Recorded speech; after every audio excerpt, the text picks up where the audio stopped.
আরে ও তো আমার কার্বন কপি। আরসিবি কে উদ্দেশ্য করে বলবো যে ভাই আপনারা বড় বড় নাম নিচ্ছেন, ঠিক আছে, পারফরমেন্স কেমন সেটা একটু দেখে নিন। টাকা ঢালতেছেন, ঠিক আছে, শামীম হোসেন পাটোয়ারির মতো একটা প্লেয়ারকে যদি আপনারা না নেন তাহলে অনেক বড় মিস করবেন। সো কারণ এই কথাটা কেন বলতেছি, দেখেন নামটা বড় কথা নয়, আপনি কাগজে কলমে হয়তোবা বড় দল করতে পারবেন। আমি আরসিবির ক্ষেত্রে বলতেছি কাগজে কলমে হয়তোবা বড় দল করতে পারবেন। এবিডি উইলিয়ার্স জাস্ট মনে করে একটা জিনিস, সেটা হচ্ছে আপনি কাগজে হয়তো বা কলমে বড় দল করতে পারবেন, টাকা বড় দিতে পারবেন, বেশি বেশি টাকা ঢালতে পারবেন, দিন শেষে আপনার বড় নামটা হবে, স্পন্সর আসবে, কিন্তু পারফরমেন্স জিরো। সো আরসিবির ব্যাটিং লাইন আপ তো অলওয়েজ কিং, কিন্তু বোলিং লাইনটা খুবই খারাপ। এবং আরসিবি যে ব্যাটিং লাইনটা উইল জ্যাক্স দিয়ে সাজানো হয়, বিরাট কোহলি, এইসব বড় বড় নাম দিয়ে সাজানো হয়। এছাড়া বিদেশি কিছু রিক্রুট আনে, সেটা হচ্ছে বড় বড় নাম, কিন্তু দিন শেষে তারা রান করতে পারে না। এইসব কন্ডিশনে শামীম হোসেন পাটোয়ারি এবং আরসিবির যে মাঠ, বেঙ্গালুরুর মাঠ, ছোট মাঠ, সেখানে শামীম হোসেন পাটোয়ারি হতে পারে ভয়ঙ্কর, এটাই মনে করেন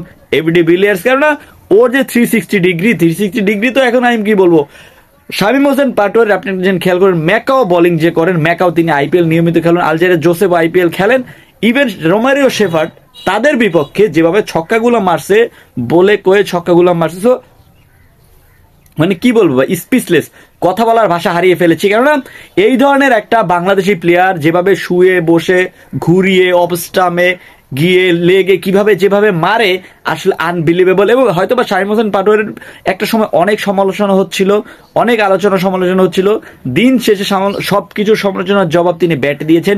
একটা বিষয় ইন্টারেস্টিং, শামীম হোসেন পাটোয়ারি এবং জাকির আলী অনেক, তিনি যদি টি-20-তে এই ধরনের পারফরমেন্স বজায় রাখতে পারে তাহলে আসলে বাংলাদেশ টিম বিশ্বকাপ জেতার সুযোগ রয়েছে। দেখেন বিশ্বকাপ জেতার সুযোগ কেন এই বলতেছি, ওয়েস্ট ইন্ডিজে যেহেতু হোয়াইট ওয়াশ করছে, সো ওয়েস্ট ইন্ডিজের মাটিতে গিয়ে হোয়াইট ওয়াশ করছে, অবশ্যই তার ক্যাপাবিলিটি আছে যে বড় বড় কিছু একটা করার।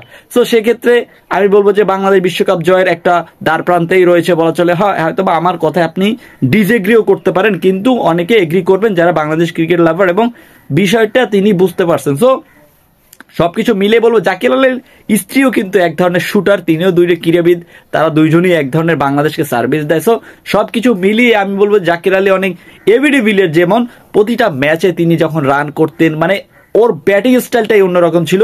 আপনি যদি